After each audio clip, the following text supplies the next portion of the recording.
কুন্তিপুর গ্রামের এই বাজারে প্রতি বৃহস্পতিবার আর শনিবার বড় হাট বসে। ভোর থেকে শুরু হয়ে রাত পর্যন্ত জমজমাট থাকে পুরো এলাকা। কিন্তু সেদিন সকাল থেকেই আকাশ ভেঙে বৃষ্টি নেমেছিল, আর সেই কারণে সারাদিন তেমন একটা খরিদ্দারের দেখা মেলেনি বাজারে। তবে সন্ধ্যার পর বৃষ্টি কিছুটা কমে আসতেই ধীরে ধীরে লোকজন আসতে শুরু করে। ক্ষতির কথা ভেবে বাজার কমিটির লোকেরা সিদ্ধান্ত নেয় সেদিন রাত ৯টা পর্যন্ত দোকান খোলা থাকবে। আরে ধুর ধুর, কি একটু বৃষ্টি হলো, আর বৃষ্টির সাথে সাথেই লোডশেডিং হয়ে চারপাশটা কেমন অন্ধকার করে দিল। বৃষ্টি কিন্তু খুব একটা কমও হয়নি রে সৌমেন। শুনলাম দক্ষিণ পাড়ার জমিগুলিতে অনেক জল উঠিছে, আর বিদ্যুতের একটা খুঁটিও নাকি পড়ে গিয়েছে। দুর্ভাগ্যবশত বৃষ্টির কারণে বৈদ্যুতিক খুঁটি পড়ে যাওয়ায় সন্ধ্যার পর থেকেই পুরো বাজারে লোডশেডিং শুরু হয়।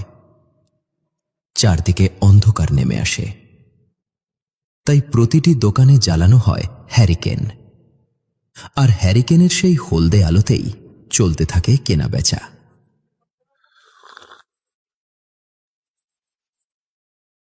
আমি খানিক আগেই ওদিক থেকে এলাম, কই কিছু শুনলাম না তো। তুই কিছু শুনবি কি করি রে? তুই কি কোনো কিছুতে আগ্রহ রাখিস নাকি? আমি কোনো কিছুতে আগ্রহ রাখি না মানে কি? তুমি কি বলতে চাইছোটা কি বলো তো রামুদা? সামান্য কথা নিয়ে রামু আর দীপনের রাগারাগি দেখে কিছুটা নড়ে চড়ে বসলেন কুন্তিপুর গ্রামের একমাত্র বয়োজ্যেষ্ঠ ব্যক্তি ভূপেন। চায়ে একটা লম্বা চুমুক দিয়ে তিনি বললেন, আহ, এসব কি ছেলে মানুষই শুরু করলি বলতো তোরা? কোথায় কি ঘটেছে এই নিয়ে এত তর্ক বিতর্কের কি আছে? হ্যাঁ, তুমি একদম ঠিক কথাই বলেছো গো ভূপেন জেঠু। এই তোরা এসব বাদ দে তো, তার থেকে বরং চল এই ঝড় বৃষ্টির রাতে ভূপেন জেঠুর কাছে ভূতের গল্প শুনি। হ্যাঁ হ্যাঁ, একদম একদম ঠিক কথাই বলেছিস সৌমি। ও ভূপেন জেঠু, বলছিলাম যে তুমি আমাদের একটা ভয়ানক ভূতের গল্প শোনাও না। কিন্তু তোরা এসব ভয়ের গল্প শুনে পরে আবার ভয়ে বাড়ি ফিরতে পারবি তো? ওসব নিয়ে তোমায় ভাবতে হবে না, তুমি আগে গল্পটা শুরু করো।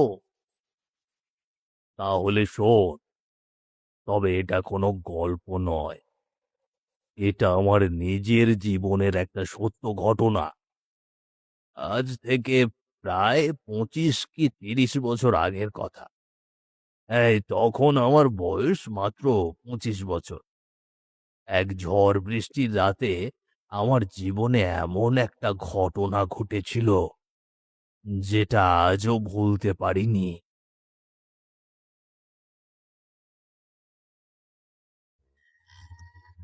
আজ থেকে প্রায় 25 বছর আগের কথা।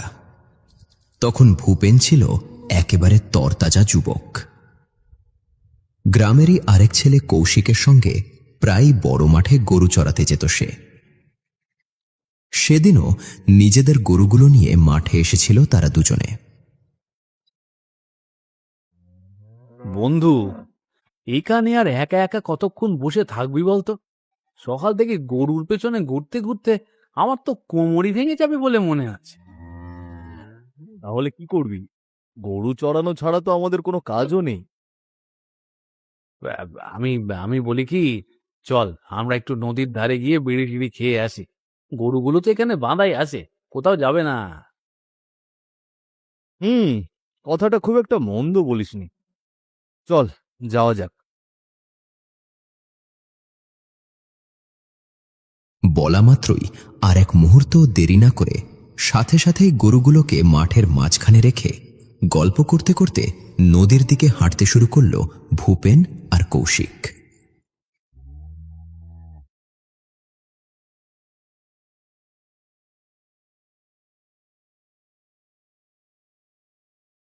তোকে সেই কখন থেকে বলছি কৌশিক চল, সন্ধ্যা হয়ে যাচ্ছে, তুই আমার কোনো কথাই শুনলি না।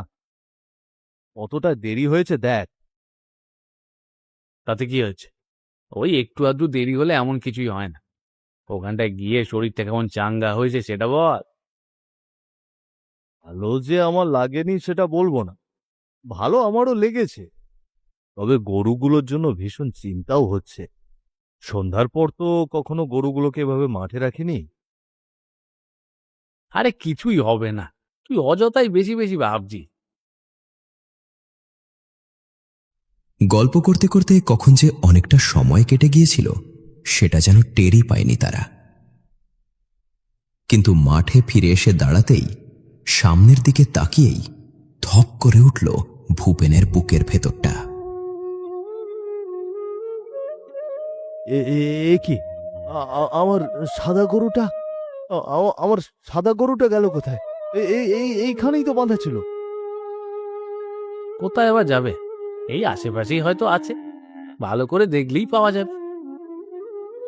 আমি তোকে বারবার বলেছিলাম এতটা দেরি করিস না কৌশিক, তুই শুনলি না আমার কথা। এখন এখন আমার সাদা গরুটাকে কোথায় পাবো? তুই এত চিন্তা করিস না রে ভূপেন, চল চল গরুটাকে পুরো মাঠ খুঁজি। তারা পুরো মাঠে গরুটাকে খুঁজতে লাগলো, কিন্তু অনেক খোঁজাখুঁজির পরও সাদা গরুটার কোনো দেখা মিলল না। ওরে ওরে, আমার সাদা গরুটা, আমার সাদা গরুটা কোথায় গেল রে? এভাবে বিচলিত হোস না ভূপেন, তার থেকে চল গরুটাকে আবারও খুঁজি। পুরো মাঠেই খুঁজলাম রে কৌশিক, কিন্তু কই, কোথায় আমার সাদা গরু? ভূপেন, নদীর ওদিকটা একটু দেখি গিয়ে চল।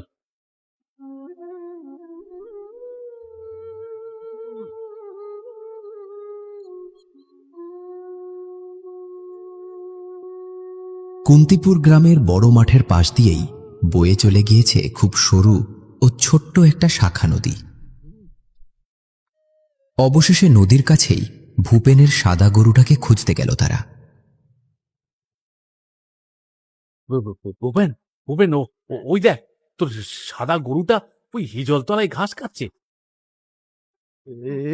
কি, আমার সাদা গরুটা তো সত্যি সত্যি হিজল তলায় ঘাস খাচ্ছে, কিন্তু গরুটা ওপারে গেল কি করে? নদীটা সরু হলেও তো বেশ গভীর, আর এই গভীর নদী ওই গরুর পক্ষে পার হওয়াটা তো অসম্ভব। আরে এটা কোনো বিষয় হলো নাকি? নদীটা গভীর হলেও বেশ ছোট, গরু হয়তো সাঁতরে সাঁতরেই পেরিয়ে গিয়েছে। তুই এসব নিয়ে মাথা ঘামাস না, তার থেকে চল গরুটাকে নিয়ে আসি, রাত কিন্তু অনেক হয়ে যাচ্ছে। হ্যাঁ হ্যাঁ, তাই চল। কেমন যেন অস্বস্তি লাগলেও কৌশিকের কথায় আর আপত্তি করল না ভূপেন।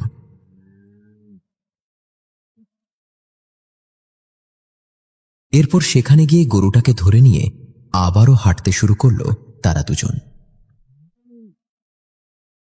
গরুটা যে পাওয়া গিয়েছে, এই শান্তি, এবার ভালো ভালো বাড়ি ফিরতে পারলে হলো। নদীর ওপার থেকে গরু ফিরিয়ে আনতে আনতেই সন্ধ্যা পেরিয়ে রাত 7:30 বেজে যায় ভূপেন ও কৌশিকের। এরপর বাকি গরুগুলো নিয়ে দ্রুত বাড়ির পথে রওনা দেয় তারা। তা যা বলেছিস ভাই, আমি তো ভয় পেয়ে গিয়েছিলাম। আমার কথায় ওদিকটায় গিয়েছিলি, আবার আমি দেরিটাও করেছি। গরুটা না পাওয়া গেলে যে আমারই বেশি কষ্ট হতো।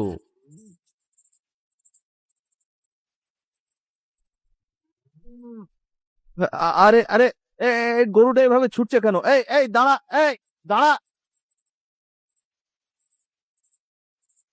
কৌশিক, গরুটা তো জঙ্গলের দিকে চলে গেল রে, এখন কি করব বলতো? এক কাজ করি, চল বাকি গরুগুলোকে গাছের সঙ্গে বেঁধে রেখে ওই গরুটাকে নিয়ে আসি। হ্যাঁ, ঠিক বলেছিস, তাই করতে হবে।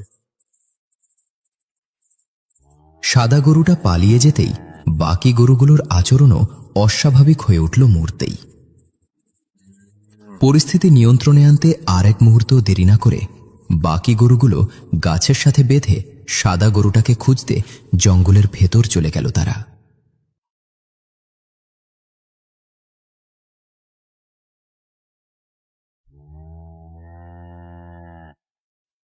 ওই তো ওই তো গরুটা। যাক বাবা, অবশেষে পাওয়া গেছে। আর কোনো চিন্তা নেই। পাওয়া যখন গিয়েছেই, তখন এখানে আর দাঁড়িয়ে না থেকে চল গরুটা নিয়ে আসি। গরুটা আনার জন্য কয়েক কদম এগোতেই শরীরের সমস্ত রক্ত যেন হিম হয়ে গেল তাদের। হায় ভগবান, এ- এ কি দেখলাম আমি? গরুটার গরুটার মাথা এমন অদ্ভুত লাগছে কেন?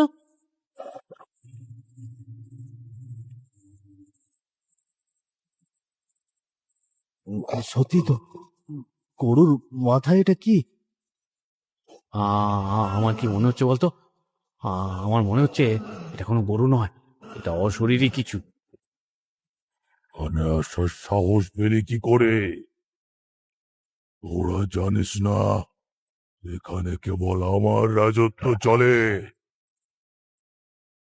কিন্তু কিন্তু তুমি কে? আমি যেই হই না কেন, আজ আমার হাত থেকে তোদেরকে কেউ বাঁচাতে পারবে না।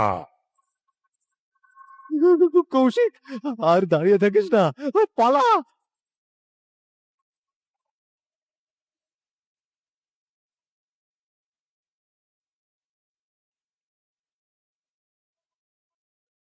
আজ আমার হাত থেকে তোরা কিছুতেই পালিয়ে বাঁচতে পারবি না। তোদেরকে আজ আমি চিবিয়ে চিবিয়ে খাবো। উম্মা।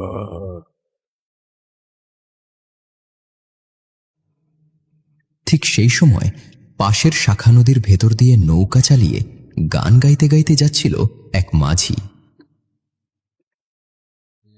নীল দরিয়া আমায় দে রে দে ছাড়িয়া, বন্দি হইয়া মনা পাখি হায় রে কান্দে রইয়া রইয়া, ওরে নীল দরিয়া।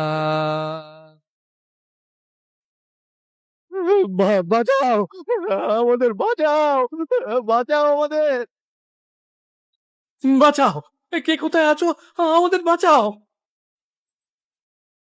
এ কি, এত রাতে এভাবে চিৎকার করছে কারা? কেউ কি তবে কোনো বিপদে পড়েছে?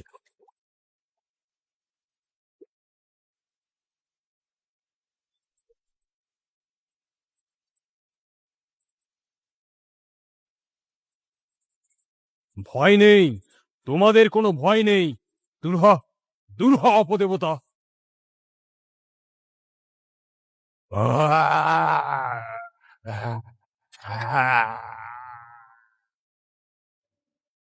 হ্যারিকেনের আগুনের আলো পড়তেই বিকট চিৎকার করে জঙ্গলের অন্ধকারে মিলিয়ে গেল সেই অভিশপ্ত প্রাণী।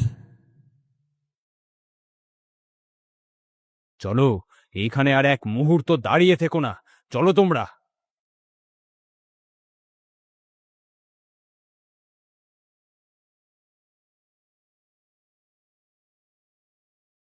রাতের সেই ঘটনাটা আসলে কি ছিল সেটা যাচাই করতেই পরদিন সকালে আবারও সেই জায়গায় গেল ভূপেন, কৌশিক ও মাঝি। জঙ্গলের ভেতর গিয়েই আচমকা থমকে দাঁড়ালো তারা তিনজন, কারণ তাদের সামনে পড়ে আছে সেই ছিন্ন ভিন্ন সাদা গরুটা, আর গরুর চারপাশ ভেসে আছে রক্তে।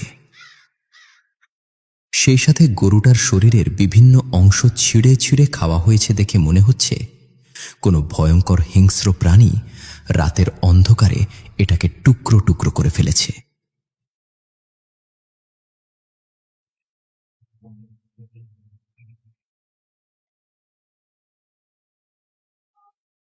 ও জেঠু, তোমরা সেদিন যে জিনিসটা দেখেছিলে সেটা আসলে কি ছিল?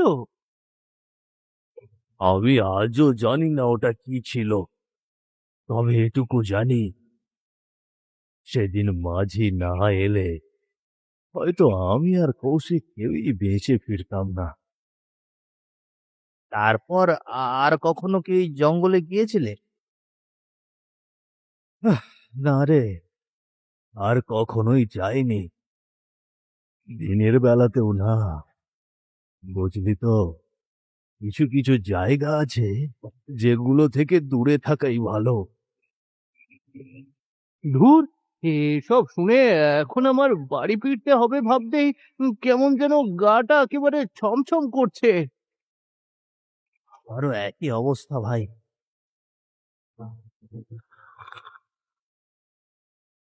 আর একটা কথা সব সময় মনে রাখবি, ও থাকুক বা না থাকুক, অন্ধকারে অযথা ঘোরাঘুরি না করাই ভালো।